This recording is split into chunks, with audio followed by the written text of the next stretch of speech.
திருக்குறள்ல இன்னைக்கு அன்புடைமை அப்படிங்கிற அதிகாரம் பார்க்கலாம். அன்பிற்கும் உண்டோ அடைக்கும் தாழ் ஆர்வலர் புன்கணீர் பூசல் தரும். இது மீனிங் என்னன்னா, அன்பை அடைத்து வைக்க தாழ்பால் இல்லை. அன்புக்கு உரியவங்களோட துன்பத்தை பார்த்ததுமே அன்பு கண்ணீராக வெளிப்பட்டு நிற்கும். ஆர்வலர் அப்படின்னா அன்புடையவர். புன்கணீர் துன்பம் கண்டு பெருகும் கண்ணீர். பூசல் தரும் வெளிப்பட்டு நிற்கும். அன்பிலார் எல்லாம் தமக்குரியர் அன்புடையார் என்பும் உரியர் பிறர்க்கு. அன்பில்லாதவங்க எல்லா பொருளுமே தமக்கு மட்டும் உரியது அப்படின்னு நினைப்பாங்க. அன்பு உடையவர்களோ தம் உடல் பொருள் ஆவி ஆகிய அனைத்தும் பிறருக்கென எண்ணிடுவர். என்பு எழும்பு இங்க உடல் பொருள் ஆவியை குறிக்கிறது. அன்போடு ஏய்ந்த வழக்கென்ப ஆருயிருக்கு என்போடு ஏய்ந்த தொடர்பு. உடம்போடு உயிர் இணைந்திருக்கிற மாதிரி வாழ்க்கை நெறியோடு அன்பு இணைந்து இருக்கிறது. வழக்கு வாழ்க்கை நெறி. ஆருயிர் அருமையான உயிர். என்பு எழும்பு அன்பு ஏனும் ஆர்வம் உடைமை. அது ஈனும் நண்பு என்னும் நாடாச் சிறப்பு. நாடாச் சிறப்பு அப்படிங்கிறது இலக்கண குறிப்பு என்ன வரும்னா, ஈறுகெட்ட எதிர்மறை பெயரெச்சம். அன்பு விருப்பத்தை தரும். விருப்பம் அனைவரிடமும் நட்பு கொள்ளும். பெருஞ்சிறப்பை தரும்.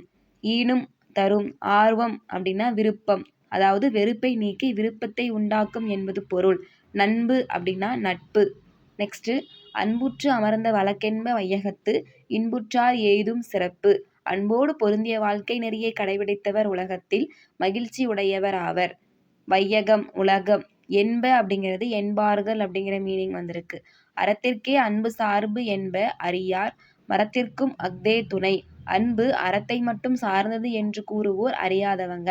வீரத்துக்கும் அன்புதான் துணை. மரம் அப்படின்னா மீனிங் என்னன்னா வீரம் அப்படிங்கிறது. கருணை வீரம் ரெண்டுக்குமே அன்புதான் அடிப்படை என்பது பொருள். என்பில் அதனை வெயில் போல காயுமே அன்பில் அதனை அறம். எலும்பு இல்லாத உயிர்களை வெயில் எப்படி வருத்தி அளிக்குதோ அதே மாதிரி அன்பு இல்லாத உயிர்களை அறம் வருத்தி அளிக்கும். என்பிலது அப்படின்னா எலும்பு இல்லாதது புழுவை சொல்றாரு. அன்பிலது அன்பு இல்லாத உயிர்களை சொல்றாரு. அன்பகத்து இல்லா உயிர் வாழ்க்கை வன்பார்க்கன் வற்றல் மரம் தளிர்த்தற்று. பாலை நிலத்தில் உள்ள வாடிப்போன மரம் தளிர்க்காது. அதுபோல நெஞ்சில அன்பு இல்லாதவங்களுடைய மனிதர் வாழ்க்கை தளிர்க்காது. அன்பகத்து இல்லா பிரித்தெழுதுக எப்படி பிரிக்கலாம்னா, அன்பு கூட்டல் அகத்து கூட்டல் இல்லா. வன்பார்க்கன் வன்பால் கூட்டல் கண், அதாவது பாலை நிலத்தை சொல்றாங்க. தளிர்த்தற்று தளிர்த்து கூட்டல் அற்று, தளிர்த்தது போல அப்படிங்கிற மீனிங்ல வந்திருக்கு. வற்றல் மரம் அப்படின்னா வாடிய மரம். புறத்துறுப்பு எல்லாம் எவன் செய்யும் யாக்கை அகத்துறுப்பு அன்பிலவர்க்கு. நெஞ்சில அன்பு இல்லாதவருக்கு கை கால் முதலிய உடல் உறுப்புகளால் என்ன பயன் அப்படின்னு கேட்குறாரு திருவள்ளுவர். புறத்துறுப்பு உடல் உறுப்புகள். எவன் செய்யும் என்ன பயன். அகத்துறுப்பு மனதின் உறுப்பு, அதாவது அன்பதா சொல்றாங்க. அன்பின் வலியது உயிர்நிலை அஃதிலாருக்கு என்பு தோல் போர்த்த உடம்பு. அன்பு செய்வதுதான் உடம்புல உயிர் இருக்கிறதுக்கு அடையாளம்.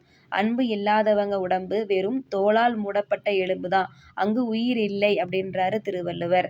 திருவள்ளுவர் பத்தி பார்க்கலாம். திருக்குறளை எழுதினது திருவள்ளுவர். இவருடைய காலம் கிமு 31 அப்படின்னு சொல்லுவாங்க.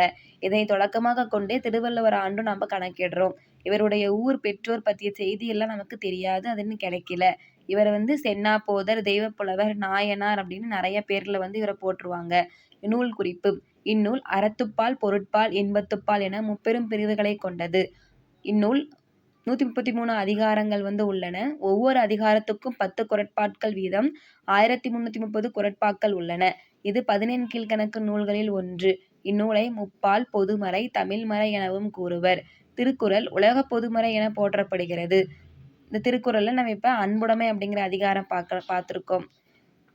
திருவள்ளுவர் ஆண்டு எப்படி கணக்கிடுறாங்க அப்படின்னா, நடைமுறை ஆண்டோட 31 ஆட் பண்ணா அதான் திருவள்ளுவர் ஆண்டு. அதாவது இப்போ 2025 கூட 31 ஆட் பண்ணால் 2056 அப்படிங்கிறது தான் திருவள்ளுவர் ஆண்டு. அவ்வளோதான். நெக்ஸ்ட் வேறு அதிகாரத்தில் பார்க்கலாம். தேங்க்யூ ஃபார் வாட்சிங்.